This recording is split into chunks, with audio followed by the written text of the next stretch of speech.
All right. So thank you to everybody who's joined us for a chat with Chief French. Chief French is with us, and she is actually en route. But she really, really wanted to make sure that she was able to do this chat. And so we really appreciate her for being here. So we want to get started on time.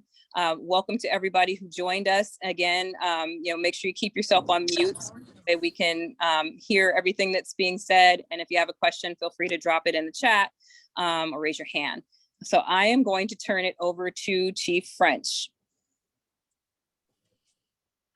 Thank you, Michelle, and thank you, everyone. Good afternoon, everyone, and thank you for joining. I'm happy to see several new faces on this meeting today, and we're always looking for ways to engage with our community. So I'm glad that the word got out and that people were able to join today. So thanks for coming on. I'm going to start by taking a few minutes to talk about the current state of the department, what we anticipate for the remainder of this year, as well as what we're planning for next year. Most importantly, I want to allow time for you all to ask any questions that you might have. So I'm only going to take the first few, maybe 10 minutes to talk about those things and then offer the opportunity for everyone to ask questions. I haven't been on one of the crime prevention meetings for a few months now. So I know that there might be some questions. We just went through this whole period of reimagining public safety in our community and figuring out what that's going to look like. And obviously that had some impacts to the police department, which I'll talk about in just a few seconds. So I do want to say I have another obligation, so I do need to end by 4:50. Everybody else could stay on if Michelle is going to be on here. I'm sure she'll be able to answer some questions too, but I do need to end by 4:50. So let's go ahead and get started. So as I think everybody in our community should know or may know, over the last few months, our community has been talking a lot about reimagining public safety. There was a reimagining public safety task force that continues to meet. There were some recommendations from the reimagining task force that were presented to City Council and adopted by City Council. Those recommendations resulted in several good things.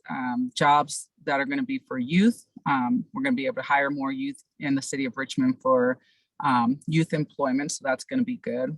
It'll add additional homeless services to our community, so getting more outreach to the homeless, providing showers and other resources that the homeless need.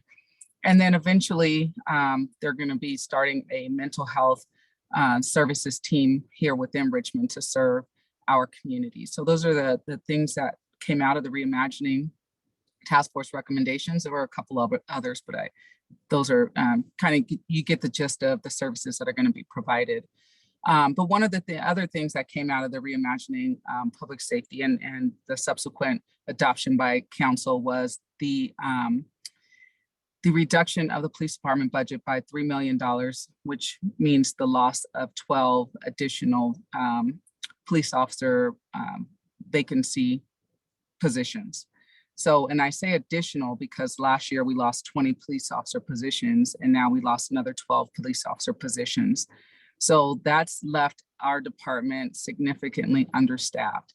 We are now authorized to have about 145, well, not about, we are currently authorized to have 145 officers, whereas in previous years we've had up to 200 officers serving the community. So with less officers means less services that we're going to be able to provide to the city.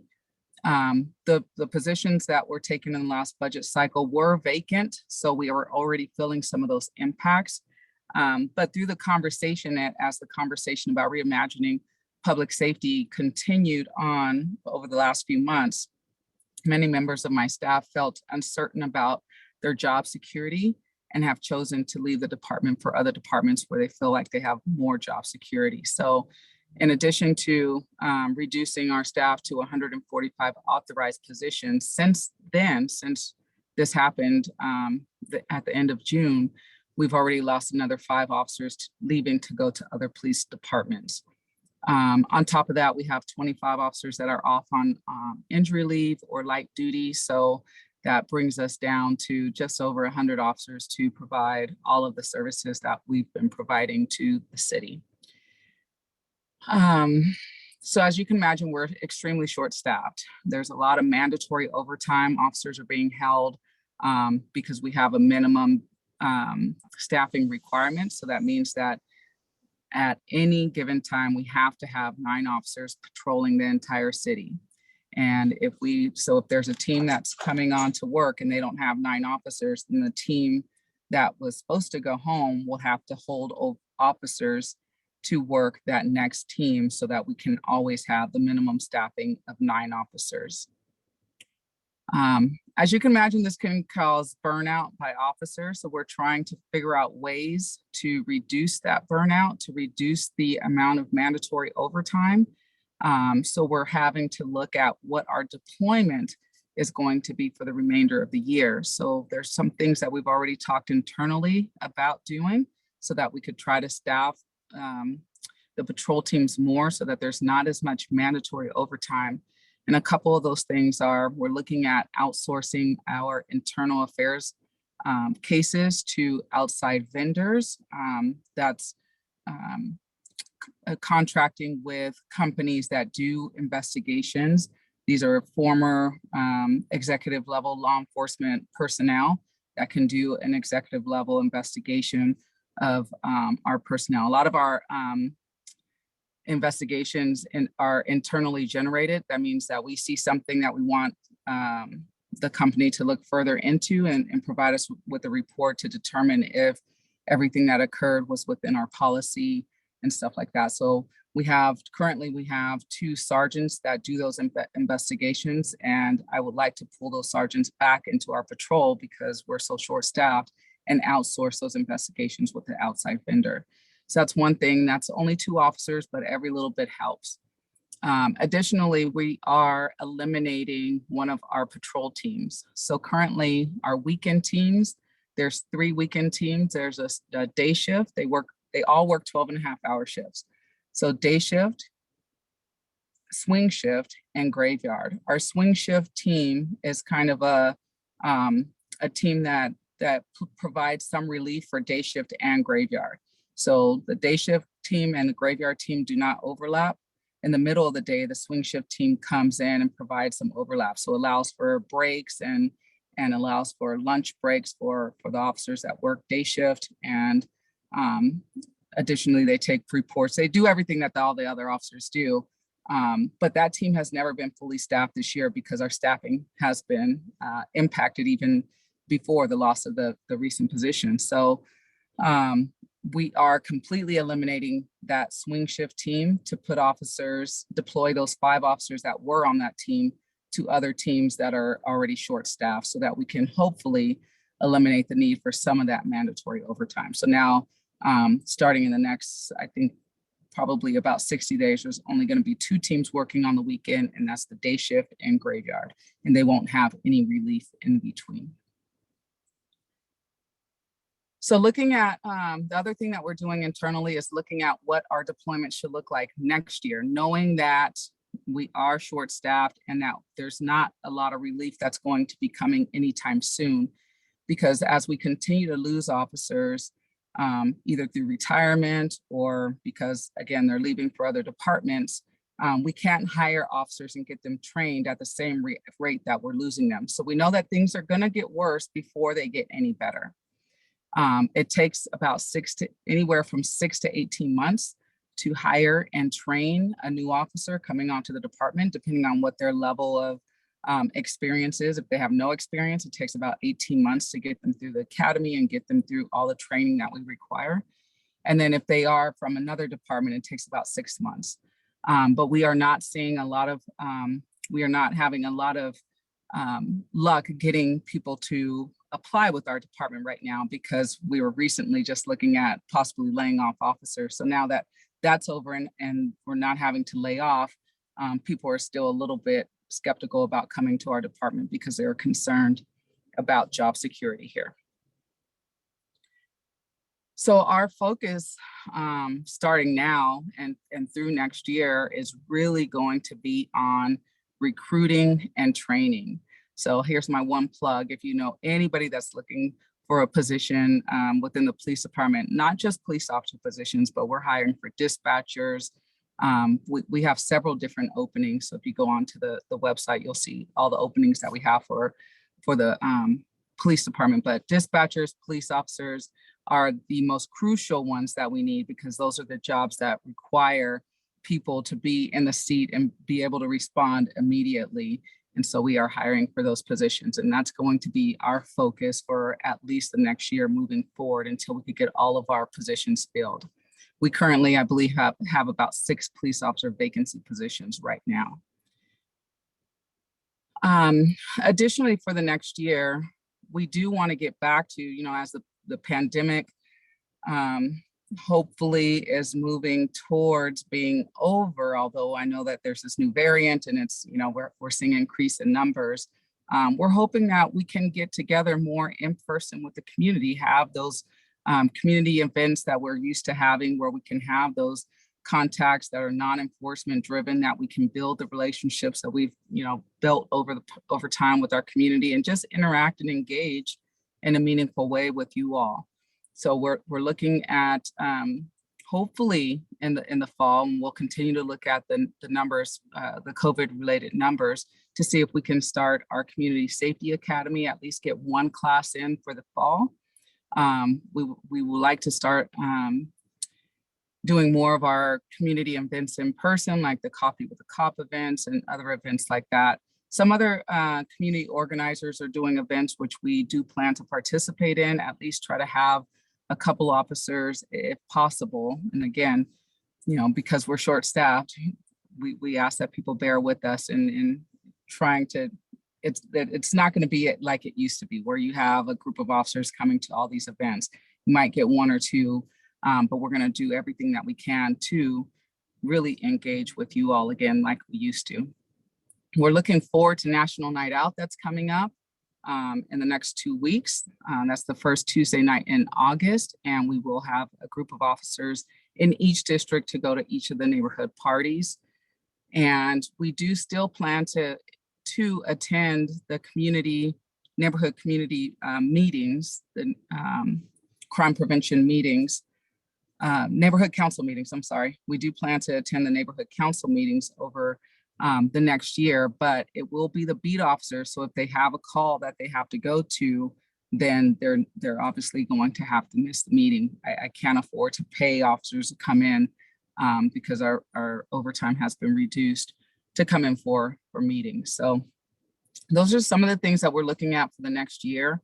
I know that this year and last year were kind of difficult with the pandemic, but next year, 2022, we're really looking to get back to our, what I'll say is our new normal. And that will be still engaging with the community and our community policing model as we've known it before. So I will stop right there for a minute and ask if there's any burning questions immediately. Yeah, free to drop questions either in the chat, or if you could raise your hand, that'd be great. And I can look at the queue.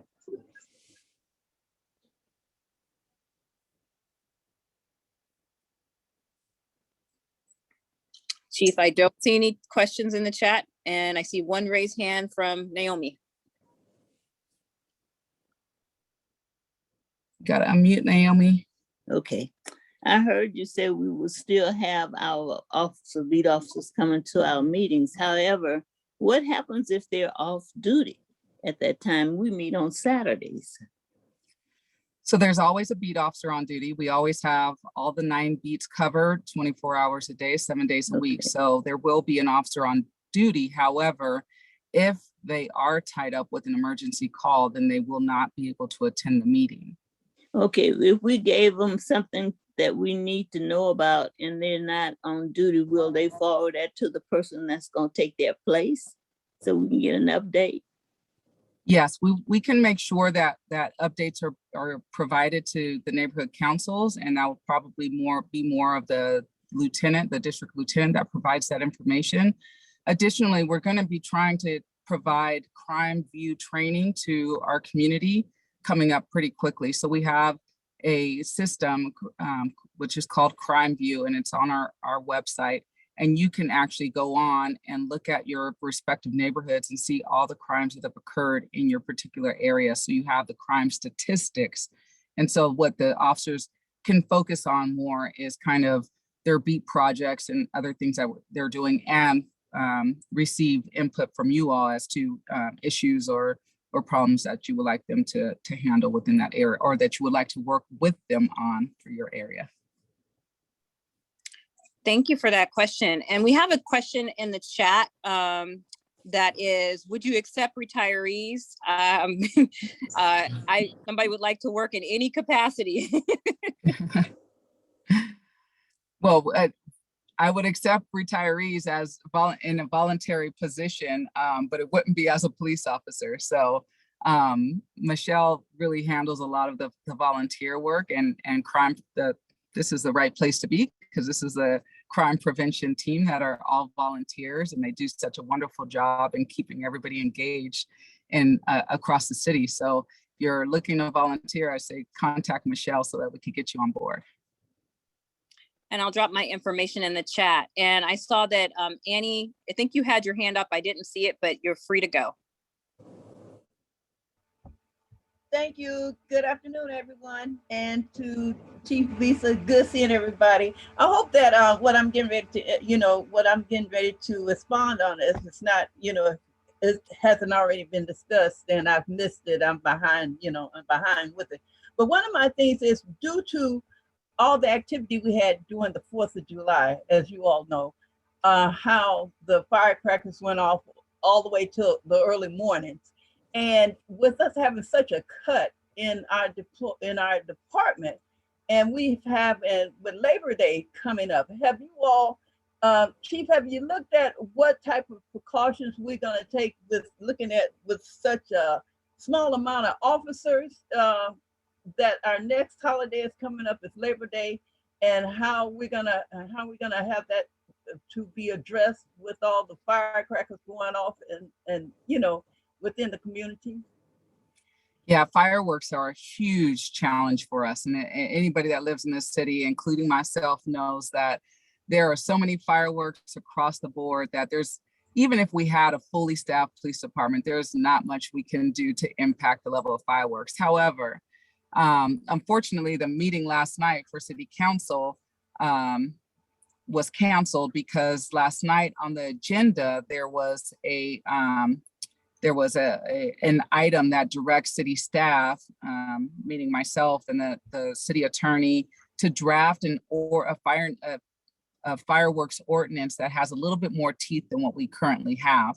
So right now, in order for us to issue a citation for people doing fireworks, we actually have to see them setting off the fireworks or with fireworks in hand. And that's almost impossible. I actually worked the 4th of July, this past 4th of July, and I was not prepared for what I saw. There were so many fireworks and we could see them going off. And as soon as we would drive around the corner, there would be so many people there and they would close in, and the person that's setting them off can get away, or there was just no way for us to be able to penetrate the crowd. Sometimes there was over 200 people. They were very hostile towards us. There was no way for us to really be able to impact it. And we had extra officers working the street.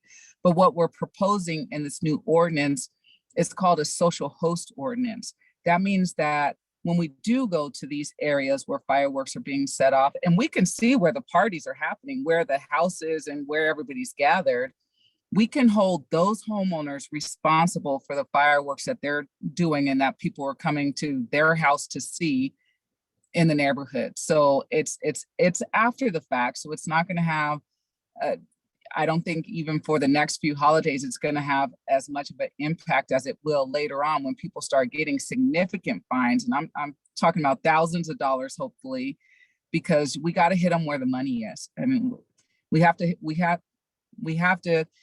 I've literally been told a $100 fee, a $100 fine isn't going to stop people from doing fireworks. Oh, I'll pay the fine. I don't care. We're having a good time. So we have to have more strict penalties for fireworks, and we have to be able to hold the homeowners or the renters, whoever's house that people are gathering at, responsible for that activity. And it's been done in other cities and it's been really successful. And I think it could be successful here because then we're not putting officers in a situation where, you know, a team of five officers are trying to give one person a citation and there's 200 people that are, you know, willing to fight us to do that. This social host ordinance will allow us to send a citation after the fact to that person saying, and with all the documentation, the officers wear cameras, they can show that this is where the party was, these are the people that were out here, and these are the fireworks, and we can have all that documentation. The citation could go to the homeowner after the fact, and then we could deal with it like that. Okay, well, thank you, Chief. Thank you, Chief. And there's a couple of questions in the chat, so I'm going to go to those, and then I will come back to the raise hands. So the first one is about community strolls. So I'm going to actually ask these two questions together. Marina asked the question about we're interested in doing community strolls. Is that something that the department's interested in doing? And also, a similar question was from Pastor Mitchell. Is a few years ago, the department had a program of officers coming to a church in their district or community engagement. Is that something that will be considered again? And then we have two more questions, but those questions about a community stroll and church engagement. Sure, I like the idea of a community stroll. And I think that, you know, this is the perfect venue to set that up, you know, crime prevention, and you guys leading the charge and us being there would be great. I think that getting more people involved and the engagement, because of course, this is a partnership. This is a police department community partnership. That's what community policing is about. So I'm completely in support of the community stroll, because that's something that, again, beat officers can. Go ahead, Chief. Those are things that beat officers can participate in. It's hopefully it'd be very little level of overtime involved.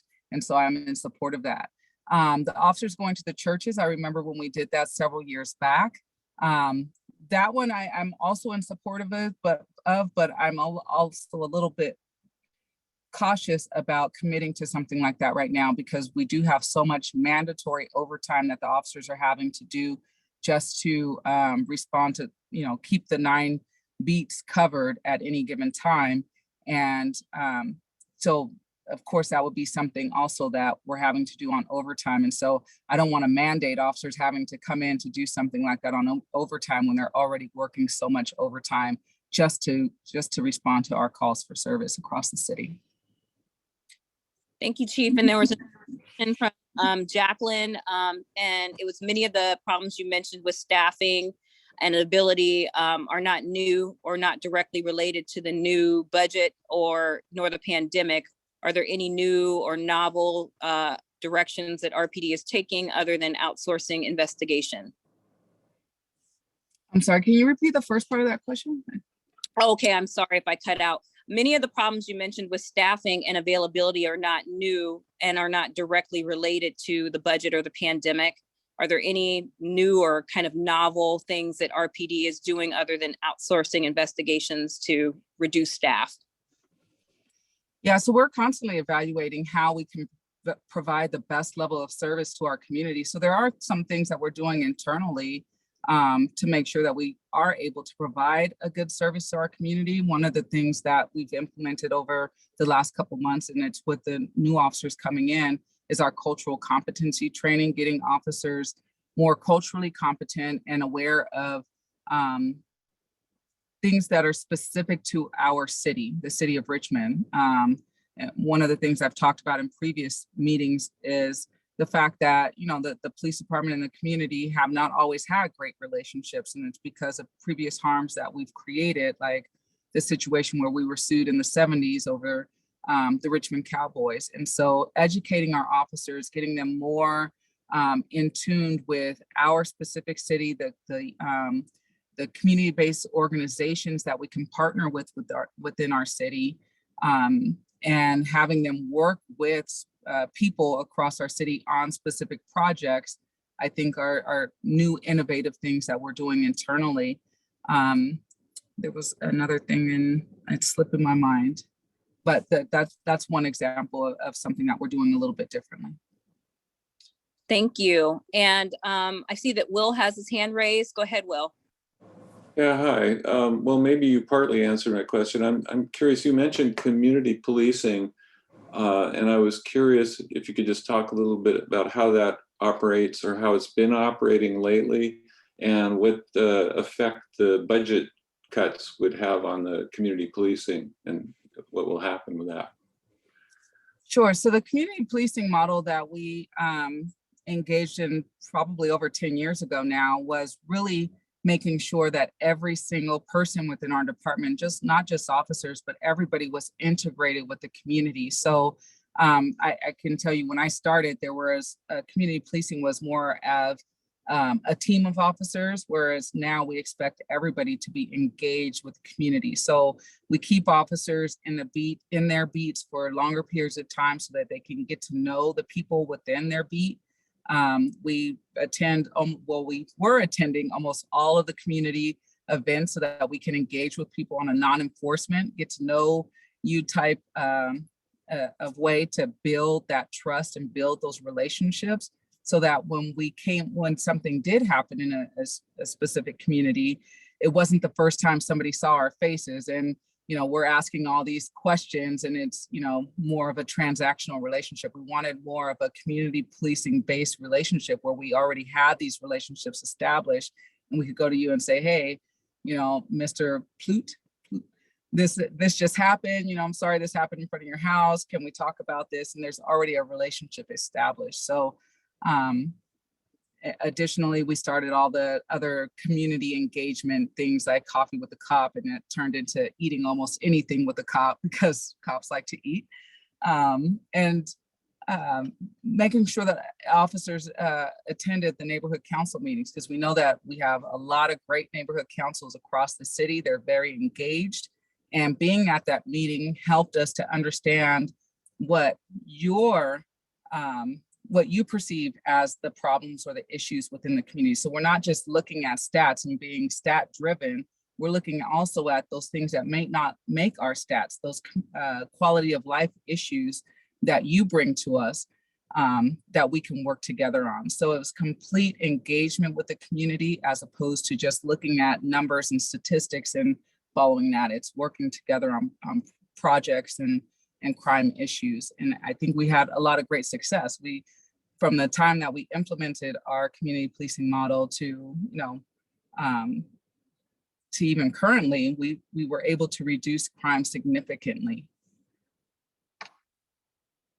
Thank you, Chief. There are a couple of questions, or statements in the chat. One of them was from Katrinka just about the special meeting on 7/22 includes the fireworks and the sideshow ordinance for those who are interested in that. And for those who just joined, we did talk about, the ordinance that would go forward to try to address some of the host homes where some of the fireworks would be showcased. And then there was another comment about RPD community policing making a difference, the chief participating along with officers in the community walking school bus in partnership. Chief, did you want to talk a little bit? You talked a little bit about the importance of partnership, but why partnership with the community is so important, and how this, how we go forward with it in this era where we might have, reductions and being able to continue to still have those kinds of partnerships. What kinds of things can the community do to help participate in partnership with the department? Sure. Things like this, getting involved and knowing what's going on in your respective communities is very helpful. Getting involved with neighborhood watch program with your neighborhood council groups, and just being an active participant. I'll give you a great example, and it's one that just occurred is, we had the Reimagining Public Safety Task Force had all these recommendations that had a significant impact to the police department. Initially, they were looking at a $10 million reduction to the police department. And I didn't think a lot of neighborhood councils knew what was going on. So I made it my business to go to all the neighborhood council meetings that would have me over the last few months to talk about what's going on. And I was right. A lot of people did not know what the recommendations from the task force were. And once they found out, then of course, many of you came forward to the city council meetings and spoke out about it. But you have to be engaged in what's going on. You have to, either pay attention to the city council meetings, or, even I know in a lot of neighborhood councils have like email blasts, or even be on next door. But paying attention and knowing what's going on is the first step. And then the additional engagement, there's always different things. And I know that the pandemic kind of slowed things down, but there's always a lot of different events in different communities going on. Zoom has made it easier to engage. I see a lot more people even on this call than I had seen previously. And I think that the use of technology allows us to engage in a different way. But I also know a lot of people work and there's a lot of other obligations. So do what you can to become involved. North Richmond, we just had the walking school bus, which was a great event for the young kids, for us to be able to walk them from Verde Elementary School to the Shields Reed Community Center. And we had a lot of community members come out and engage in that, because we all wanted to show the kids that we were there to support them and that they were protected. And so just getting involved in those types of events. There's different community events throughout the years that the city hosts, Cinco de Mayo, Juneteenth, just coming out there and learning who your neighbors are. Those are all helpful things. And again, we're going to be starting the Community Safety Academy, hopefully this fall, if not early next spring. And learning about what the police department does, I think, is very helpful for people to better understand what we do, how we do things, and why we do things. So I would encourage you to apply for our Community Safety Academy. Thank you, Chief. And then I think there was another comment about keeping beat officers on for a longer period on their beat so that the relationship can be established is welcome. This is something that I hear a lot, is that people want to, not have to explain what's going on in their neighborhood over and over again to a new person. Why is it important to keep those relationships established, do you think? Because that's how you build trust. You keep the officer, and I see Naomi shaking her head, because people want to know who their beat officer is. When there's something going on, they want to know who to email, who to call, who they could contact. And that's how you build the relationships. That's how we can work together to solve neighborhood problems. And so if we keep officers in the same beat, we try to keep them there for at least the year. But if they're staying in patrol, we keep them there for multiple years. Then that officer knows, what's going on. They know the problem houses, they know the problem people, they know the people that they can go to, for support, or, just to talk to see what's going on. They're at the meetings. And so you build that rapport, you build that relationship. And, there's people that are distrustful of the police, and I get that. There's a long history and that warrants that. But when you have that one officer that's been consistent, that you see over and over, and that does what he says he or she's going to do, and they show up all the time, then maybe you might like that one officer. And if you like that one officer, then I'm good with that, because then they can introduce you to another officer that might come that you also might like. So it's all about building relationships. That's what the community policing model is about. And one other question that comes up a lot, Chief, and I think I hear it a lot in the community about community policing and building relationships with with the department, is that the police department is very different from the fire department, or really kind of any other group, in that we come in the middle of a crisis, and it's very difficult. It's a different type of crisis than, maybe a medical emergency. And so building that relationship and trust is important. What kinds of things do you see, or do you encourage in officers in the department, in terms of building those relationships? How do you help promote and encourage officers who, who want to get involved in the community? How do you reward those kinds of things? So that's a great question. We're coming up on promotions where I'm offering promotional testing for our officers, and community engagement is like one of my top priorities. I want to see that officers are not afraid to get out there and interact and talk to people. And that's especially difficult right now, because you never know how people are going to react to you. We're in this kind of, we're in this transitional period where, you know, we've had some really negative events across the country that involve law enforcement. We've had this defunding movement across the country, and not everybody is willing to even talk to a police officer. We just had a rally at City Hall a couple weeks ago, and one of our officers went there to provide support. It was after the triple homicide that we had. And there was a person that would not take a picture because there is a police officer in the picture. And so I'm constantly talking to our officers about putting yourself out there, even if you don't know what the result's going to be. And I do this all the time myself. You know, I try to talk to everybody. I, you know, say hi everywhere I go, even going to coffee.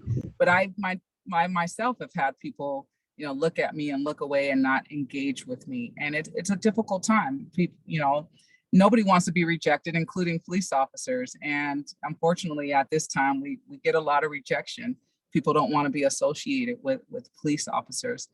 But we're constantly getting out there. And so when I say that promotional time is coming up and community engagement is my top priority, I want to promote people that are truly engaged with our community, not just the people that go out there and arrest a ton of people. That's not what the Richmond Police Department's about. It's about going out there, building those relationships, having all the contacts to do some really deep community problem solving. So knowing who to engage with across the city, other city departments, to really solve problems within a community. So those are the things that I'm looking for when I'm looking at promoting into sergeant level, because then I know that they know how to do it and that they can teach other officers how to do the same thing, how to engage appropriately. Thank you, Chief. So we have last questions, and then I know the Chief has to go to her next engagement, but I'm going to take the question from, the question from Cordell. So Cordell, what is your question? Can you hear me? Oh, can you hear me okay? Yes. Can you hear me? Yes, I apologize for I had another meeting scheduled. So my question is that what do you, I mean, is it possible? I know I asked this question before, but is the police department looking to do like a revamp of the department, you know, like that type of thing? So that's the question. So I couldn't hear everything you said, but I think you were looking for an organizational chart, because we've talked about that before. And yes, we are correct. Right. We are doing a new organizational chart to reflect the reduction of staff that we have. And so we'll be putting that out shortly, Cordell. Oh. Thanks, Cordell. And then we do have one other question that was in the chat, and I want to make sure that I get to it. And that was the last question will go to Marina. How will the business community be affected with less patrols? So is there a strategy that we have of how we can do more with less? We can't do more with less. We'll do what we can with what we have. And I think some of the impacts that not just the business community, but everybody will see is longer response times.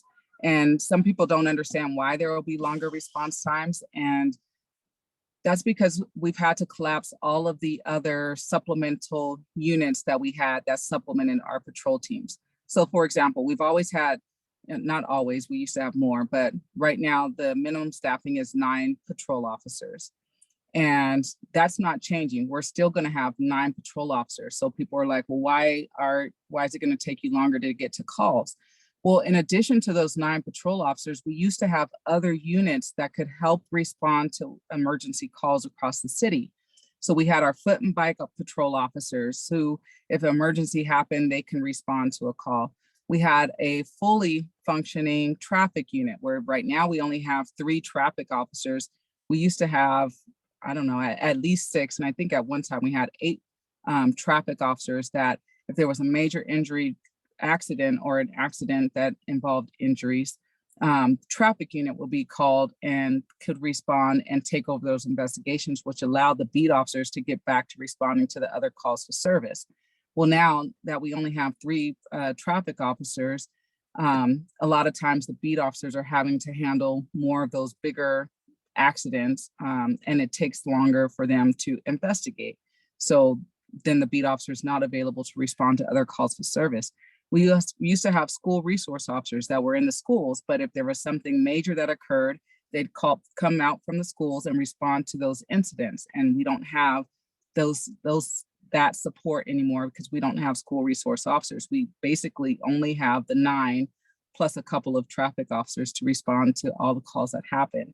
And so that's why we have longer response times to calls, because beat officers are having to handle more things on the front end, taking longer time to do investigations because our investigative unit has been cut so short that they don't even have the time to investigate a lot of the crimes. So for example, property crimes, if somebody breaks into your house, there's nobody in our investigations that can do an investigation into it. That's just the reality of it. If we don't have any strong leads, like we know exactly who did it, there's really not going to be any investigation. So the beat officers try to do as much as they can on the front end to develop leads so that the investigator has something to go on. And so that takes longer time, and that's why officers are tied up a lot longer. They're not available to immediately respond to other calls for service. Same thing with the business community. Yeah, thank you for that response about response times. I do get that question asked a lot. Well, I think we're getting into the end of the time that the chief has with us. And so thank you for being with us. We know that you have another engagement. Any last words before you go? And then we'll stick around because we'll talk a little bit about National Night Out for everyone. Wait a minute, Michelle, I think Al been having his hand up for different reasons for a long time. Okay, I don't see a hand raised on the electronic. No, hand. he was doing his physical hand. Oh, I can't see. So we'll come back, but Al, did you have your question since you had your hands raised? No, that's okay. Okay. All right, go ahead, Chief. So I just want to thank you all for joining today and engaging and chatting with me. I apologize that I had to do this from a car today, but I didn't want to cancel. I wanted to make sure that we can still chat, and I promise you I'll be in a more professional environment for our next chat with the chief. But thank you all for coming. I hope to see you all in person sometime soon, engaging in one of our many events. And I just ask that you can bear with us. We're doing our best with what we have. This is a transitional period for the police department. We're trying to figure out, the best level of service that we can provide and focusing on that service that we can provide. And unfortunately, that means that we're going to have to cut some other things. And so we ask that you bear with us while we make it through this transition and try to hire additional officers and support staff. And we ask that you work with us on this community policing model that we've done for so long, because we know that, when we engage with you all and we work together, that we can really have an impact on the community. So Thank you so much. Thank you for being here. And we know you have to pop off, but thank you for agreeing to do this and chat with the chief. And we know we'll have you back at some point in time soon. Thank you. Bye.